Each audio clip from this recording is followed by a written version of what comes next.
BSP से, यानी हम बीजेपी को हरा देंगे, मुसलमान जीत के चला जाएगा, हमें इंसाफ मिल जाएगा।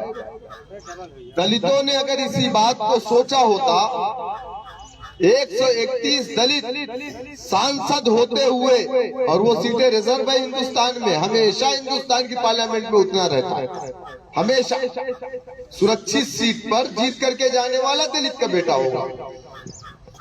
लेकिन बावजूद उसके इसी आजाद भारत में दलितों के साथ अत्याचार हुआ, अन्याय हुआ, नाइंसाफी हुई, जुल्म हुई, ज्यादती हुई। इनके कमर में झाड़ू बांधे गए, इनके गले में मटकी लटकाई गई ताकि ये जमीन पर ना थूके। झाड़ू इसलिए बांधे गए ताकि इनके पैरों के निशान ना रहे। कुएं से, नल से इनको पानी नहीं लेने दिया जाता था। कहते थे कि कुआं नापाक हो जाएगा, नल नजिस हो जाएगा। स्कूल में बैठने के लिए इनको बेंच नहीं मिलती थी।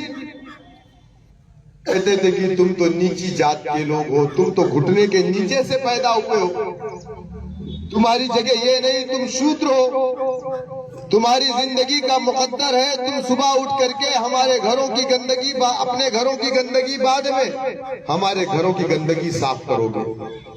इनकी बहन बेटियों के साथ दलित बस्तियों में घुस करके लोग ज़िना कर देते थे। कभी वो शिकायत लेकर के अगर जाता था प्रधान के पास, तो उसकी शिकायत को नहीं सुना जाता था, बल्कि वापस उसको जूते मारे जाते थे। क्या ये नहीं हुआ? ये आप लोगों की आंखों के सामने। लेकिन आज किसी की हिम्मत नहीं है कि दलितों की तरफ नजर उठा करके देख ले। ये ताकत उनको कहां से मिली, ये कुव्वत उनको कहां से मिली? पहले दलित का बेटा सरकारी नौकरियों में नहीं दिखता था, पहले दलित के बेटे के बदन पे खाकी वर्दी नहीं दिखती थी, पहले दलित का बेटा आईएएस, आईपीएस, एसएसपी, डीएम नहीं मिलता था। आज कोई ऐसा थाना नहीं है जहां 4 दलित का बेटा ना हो। आज कोई ऐसा सरकारी दफ्तर नहीं है जहां दलित का बेटा ना हो। ये इंसाफ उसे कहां से मिला? ये चीजें जो उसने हासिल की, कहां से हासिल की और कैसे हासिल की?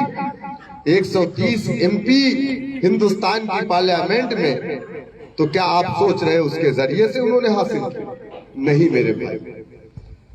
131 एमपी होने के बावजूद इनके साथ जुल्म और ज्यादतियां हुई। जब मान्यवर काशीराम जी पंजाब की सरजमीन से निकले और उन्होंने अपना नीला परचम बनाया, बहुजन समाज पार्टी का गठन किया। बाबू नौजवान लड़के उठ जाओ, चाचा को बैठा दो, चाचा को बैठा दो। नौजवान खड़े हो जाओ, जो ज़ईफ है उनको बैठा दो। आप नौजवान खड़े हो जाओ, आप लोग बैठ जाइए, चाचा आप लोग बैठ जाइए। उन्होंने अपना नीला परचम बनाया और मान्यवर काशीराम जी ने दलित बस्तियों में जाकर के क्या कहा मालूम है? और मैं आपको बता दूं, आपके नॉलेज जानकारी के लिए, कि उत्तर प्रदेश में दलित 20% है। दिलराज बाबू बैठे, इनके सामने बता रहा हूं, उत्तर प्रदेश में दलित 20% है, लेकिन 16 जातियां दलितों की है। ठाकुर, सॉरी, कोरी, पासी, खटीक, धनगर, ये सारी जातियां दलितों में आती है। लेकिन एक जाति जिस बिरादरी का ताल्लुक मान्यवर काशीराम जी से, जनाब दिलराज बाबू से और मायावती जी से है, वो बिरादरी उत्तर प्रदेश में सिर्फ 11%। कितना? 11% है। मान्यवर काशीराम जी ने इन्हीं 11% के बीच में जाकर के कहा कि ऐ दलितों, तुम्हें जब तक इंसाफ नहीं मिलेगा, जब तक तुम अपना सियासी प्लेटफॉर्म नहीं बनाओगे, जब तक तुम अपना राजनीतिक प्लेटफॉर्म नहीं बनाओगे, जब तक तुम्हारा अपना सियासी मरकज नहीं होगा, जब तक तुम्हारा अपना परचम नहीं होगा, जब तक तुम्हारा अपना नेता नहीं होगा, तुम्हारी बहन बेटियों के कपड़े उतरते रहेंगे और तुम्हारे साथ नाइंसाफियां होती रहेंगी, तुम्हारे साथ जुल्म और अत्याचार होते रहेंगे। जिस दलित को लोग कहते थे कि गोबर से दाना चुन करके खाने वाली कौम, वो कौम मुत्तहिद हुई, और मुत्तहिद हुई, उसने अपने दीने परचम को अपना परचम बनाया, काशीराम को अपना नेता बनाया, बहन कुमारी मायावती को अपना लीडर माना, बहुजन समाज पार्टी के सिंबल हाथी को अपना सिंबल बनाया, और उसने कभी पलट करके ये नहीं देखा कि हम पर क्या इल्जाम लग रहे हैं। मान्यवर काशीराम जी पर भी इल्जाम लगा कि काशी आया है और ये नुकसान पहुंचाएगा कांग्रेस को। पुराना दलित कांग्रेसी यही कहता था कि काशी आया है कांग्रेस को नुकसान पहुंचाएगा, लेकिन मान्यवर काशीराम जी ने कभी पलट करके नहीं देखा उन सब चीजों की तरफ। दलितों ने कभी ये नहीं देखा कौन जीतेगा कौन हारेगा। मुत्तहिद हुआ अपने डंडे अपने झंडे के नीचे, अपने वोट को उसने इकट्ठा करना शुरू कर दिया, और जिस दिन उसने अपने वोट को इकट्ठा किया, उसने अपने कौम की बेटी को उत्तर प्रदेश का मुख्यमंत्री बनाया। 11% आपकी तादाद उत्तर प्रदेश में 20%। कितनी? 20% है। अगर आप 50% 50% मुत्तहिद होते हैं तो उत्तर प्रदेश में आपकी ताकत बहुजन समाज पार्टी की बराबर की होगी। लेकिन आज हमारी सफों में इत्तेहाद नहीं है। आज अगर हम पसमानदा हैं तो उसका सबसे बड़ा रीजन यही है कि हमारी सफों में इंतशार। कहीं हम मसलक के नाम पर, कहीं बिरादरी के नाम पर, कहीं इलाके के नाम पर हम खानों में बटे हुए, लेकिन कभी आपने ये नहीं देखा कि जालिम जब जुल्म करता है तो कभी ये नहीं देखता कि ये किस मसलक का मानने वाला है, किस इलाके का रहने वाला है, किस बिरादरी से ताल्लुक रखने वाला है। जालिम तो हमेशा यही देखता है कि ये मुसलमान है, ये कलमा ला इलाहा इल्लल्लाह मुहम्मदुर रसूलुल्लाह पढ़ने वाला। ये देख करके हम पर जुल्म होता है, लेकिन आज हमारी सफों में इंतशार। मेरे दोस्तों, मैं आपसे यही कहने आया हूं कि मुत्तहिद हो तो बदल डालो निज़ामे गुलशन, मुत्तहिद हो तो बदल डालो निज़ामे गुलशन, मुंतशिर हो तो मरो शोर मचाते क्यों। हमारे देश का जो संविधान है, अभी दिलराज बाबू ने संविधान की बात कही। यकीनन अगर इस देश के अंदर संविधान ना होता तो इस देश के गरीबों को, दबे कुचलों को इंसान न समझा जाता।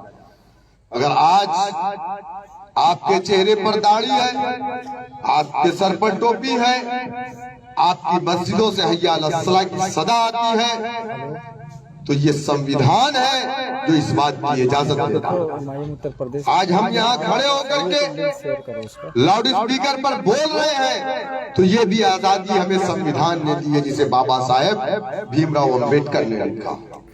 इस देश के अंदर हमारे देश का कोई मजहब नहीं, हमारा देश एक धर्मनिरपेक्ष देश है, इसका कोई मजहब नहीं है, लेकिन हमारा देश तमाम मजहब के मानने वालों को मानता है। जो किसी मजहब को नहीं मानता, हमारा संविधान भी उसको मानता। लोग कुत्ता भी खाते हैं, बिल्ली भी खाते हैं, सूअर भी खाते हैं, लोग कपड़े पहन करके चलते हैं, बहुत सारे लोग नंगे भी चलते हैं। आपने देखा होगा 15-15 लाख 20-20 लाख लोगों ने एक साथ गंगा में नहाए, उनके बदन पे कपड़े नहीं थे, टेलीविजन स्क्रीन पर भी दिखाया गया। देखा कि नहीं आप लोगों ने? वो भी संविधान इजाजत देता है। आप नंगे घूमिए, कोई बात नहीं। तुम्हारी मंदिरों से घंटे बजे, ये भी संविधान इजाजत देता है। हमारी मस्जिदों से अल्लाहू अकबर की सदा है, ये भी संविधान इजाजत देता है। लेकिन हर मजहब के मानने वाले अपने मजहब पर आजादी से चले। संविधान इस बात की इजाजत देता है अपने मजहब का प्रचार प्रसार करे, और जिसको जो मजहब अच्छा लगे वो अपने उस मजहब को अख्तियार कर सकता है। ये भी हमारे देश का आईन इजाजत देता है। लेकिन कभी आपने सोचा कि इस देश के अंदर तमाम मजहब के लोग हैं, किसी के मजहब में मुदाखलत हुई, किसी की शरीयत में मुदाखलत हुई, किसकी शरीयत में मुदाखलत हुई? आपकी शरीयत में मुदाखलत हुई। क्यों हुई? कभी आपने सोचा? नहीं सोचा, क्योंकि आपने सोचना बंद कर दिया है। हमको गुलामी की शराब पिला करके ऐसा सुना दिया गया है कि हम उठने को तैयार नहीं है। हमारे साथ सही क्या हो रहा है, गलत क्या हो रहा है, हमें इस चीज की भी पहचान नहीं। हमारे साथ कौन जुल्म कर रहा है, जालिम कौन है, हमें वो भी पहचान नहीं। इस मुल्क के अंदर सबसे ज्यादा अगर जुल्म किसी कौम के साथ हो रहा है तो कलमा ला इलाहा इल्लल्लाह मुहम्मदुर रसूलुल्लाह पढ़ने वालों के साथ हो रहा है। आज दलित बावकार हो गया, गोश्त के नाम पे मुसलमान मार दिया जा रहा है।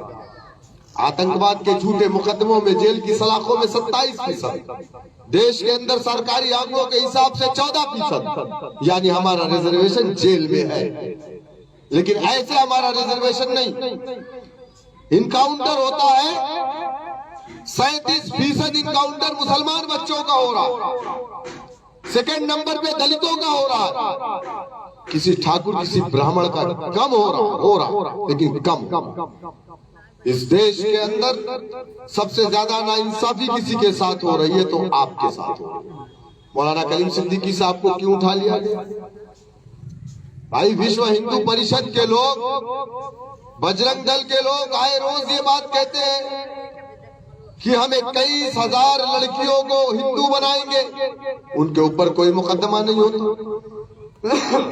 हम अगर अपने मजहब की तबलीग करते हैं तो हमारे ऊपर मुकदमा होता, हमारे ऊपर इल्जाम लगाए जाते हैं कि पैसे देकर के हम मजहब को तब्दील कर रहे हैं, जबकि किसी ने कोई शिकायत नहीं की। उसके बावजूद पुलिस के जरिए से हमें पकड़ा जाता है, जेल की सलाखों में डाला जाता है और 6-6 महीना, 1-1 साल, 5-5 साल जेल की सलाखों में रह करके अदालत से बाइज्जत बरी होकर के आते हैं। ये नाइंसाफी नहीं है तो क्या है? समाजवादी पार्टी 1992 में बनी। जब बाबरी मस्जिद शहीद हुई तो मुसलमानों ने कांग्रेस का साथ छोड़ दिया। मुलायम सिंह यादव ने 1992 में बाबरी मस्जिद समाजवादी पार्टी बनाई। बाबरी की शहादत के बाद मुसलमानों ने एक मर्तबा, हमारे बड़ों ने कहा कि आप भरोसा करिए सेकुलरिज्म के नाम पर। हमने मुलायम सिंह यादव को अपना नेता माना। हमने तो मौलाना मुलायम सिंह यादव तक का नारा दिया। हमने अपने बड़ों की बातों पर लब्बैक कहा था। 7% यादव उत्तर प्रदेश में कितना है? 7%, 5 और 2 7% यादव। हमने कभी ये नहीं देखा कि इनकी तादाद कम। 20% मुसलमानों ने अपना वोट डाला तो 1 बार 2 बार 3 बार नहीं, 4 मर्तबा उत्तर प्रदेश के अंदर समाजवादी पार्टी की हुकूमत बनी। 3 मर्तबा मुलायम सिंह यादव, 1 मर्तबा उनके बेटे अखिलेश यादव। आज कौन सा ऐसा थाना है उत्तर प्रदेश में जहां यादव का बेटा ना हो? आज कौन सा ऐसा सरकारी दफ्तर है जहां यादव का बेटा नहीं है? क्या यादव का बेटा एसडीएम नहीं है, तहसीलदार नहीं है, लेखपाल तो झुआ भर है कि नहीं है? कानून को नहीं है? आप कहाँ है? क्योंकि जमहूरियत की सबसे बड़ी ताकत सियासत है और जमहूरियत में सियासत एक ऐसी चाबी है जिससे सारे दरवाजे को खोला जा सकता है और उस चाबी को कभी हमने लेने की कोशिश नहीं की। अब उस चाबी को हमको लेने की कोशिश करना पड़ेगा। उसके लिए आपको जिद्दोजहद करना पड़ेगा। 20% वोट डाला, समाजवादी की हुकूमत बनी। मुलायम सिंह यादव बीमार होते हैं तो मेदांता हॉस्पिटल चार्टर्ड प्लेन से जाते हैं। समाजवादी पार्टी को आजम खान मुलायम सिंह यादव ने मिलकर के बनाया था। आजम खान कहाँ है? अगर मुलायम सिंह यादव का पसीना बहा तो आजम खान का खून बहा है समाजवादी पार्टी के लिए। लेकिन आज आजम खान जेल की सलाखों में है। मुलायम सिंह के ऊपर क्या मुकदमे नहीं हुए थे? आय से अधिक संपत्ति का मुकदमा मुलायम सिंह के ऊपर हुआ था। क्या मुलायम सिंह यादव जेल गए? नहीं गए। क्यों नहीं गए? क्योंकि वो मुलायम सिंह यादव नरेंद्र मोदी के भाई। आजम खान के ऊपर बकरी चोरी का मुकदमा, किताब चोरी का मुकदमा, मुर्गी चोरी का मुकदमा। एक सीनियर लीडर मौजूदा वक्त में सांसद भी है, इस तरीके के झूठे मुकदमे लगा करके जेल की सलाखों में 2 साल से रखा गया। उनके बेटे को जेल में डाल दिया गया, उनकी बेटी को उनकी बीवी को जेल में डाल दिया गया, 13 महीने बाद जेल से बाहर आए। ये नाइंसाफी नहीं है तो क्या है? आजम खान जो एक सांसद है, उनके साथ जब नाइंसाफी हो सकती है, समाजवादी पार्टी के लोग खामोश है। अभी अखिलेश यादव ने जो लखीमपुर खीरी में किसानों के साथ हुआ, अखिलेश यादव अपने ऑफिस के बाहर धरने पर बैठ गए। पुलिस वालों ने 15 मिनट के लिए उनको गिरफ्तार किया था। कितने मिनट के लिए? 15 मिनट के लिए। पूरे उत्तर प्रदेश में समाजवादी पार्टी के लोग सड़कों पर धरने पर बैठ गए। आजम खान 2 साल से जेल की सलाखों के पीछे है, लेकिन समाजवादी पार्टी के लोग धरने की बात तो छोड़ दो, अब तो होर्डिंग पोस्टर बैनर से आजम खान की फोटो को भी हटा दिया गया। क्या मेरी बात गलत? समाजवादी पार्टी के लोगों ने मुसलमानों को डिस्पोजल गिलास की तरह सिर्फ इस्तेमाल किया है और इस्तेमाल करके फेंक दिया। मुलायम सिंह यादव के दरवाजे पे शादी होती है, दावतनामा नरेंद्र मोदी को दिया जाता है, इल्जाम हम पर लगाया जाता है कि हम बीजेपी की बी टीम है।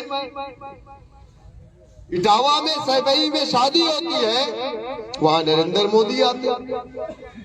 हिंदुस्तान की पार्लियामेंट में मुलायम सिंह यादव ने खड़े होकर के कहा था कि हम चाहते हैं कि नरेंद्र मोदी जी दोबारा प्रधानमंत्री बन करके इस सांसद के अंदर आए, मेंबर चुने जाए।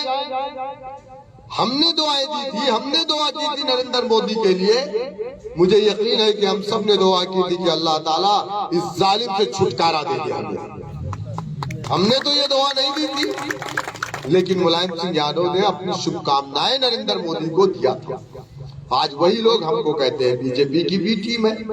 मेरे दोस्तों, मेरे बुजुर्गों, हमारी लड़ाई किसी हिंदू से नहीं है, हमारी लड़ाई किसी मजहब से नहीं है, किसी धर्म से नहीं है।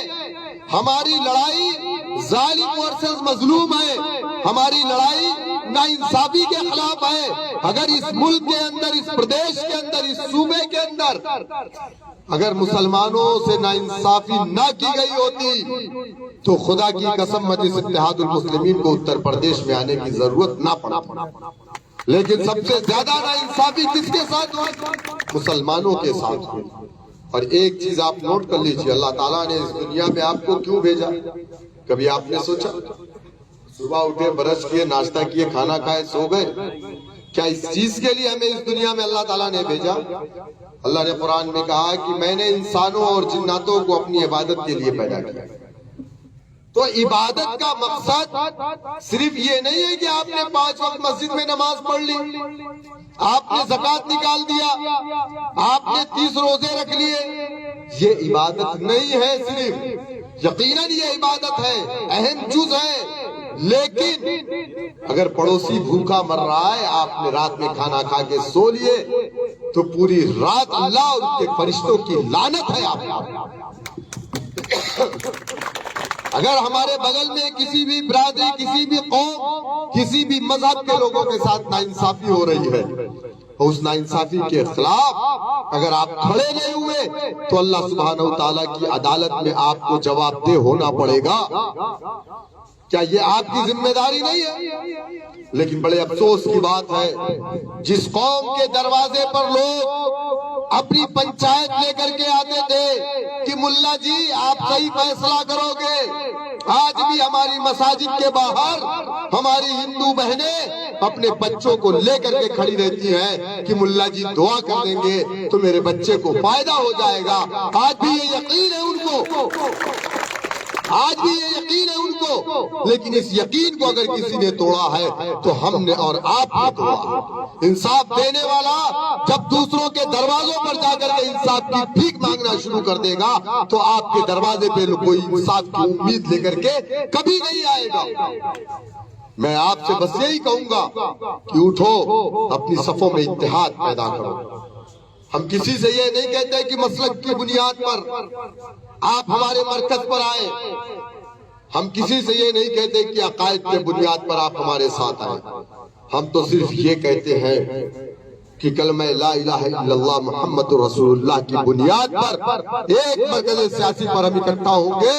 इंशाअल्लाह ताला इस देश में बसने वाली तमाम कौमें आज उम्मीद भरी निगाहों से आपकी तरफ देख रही हैं।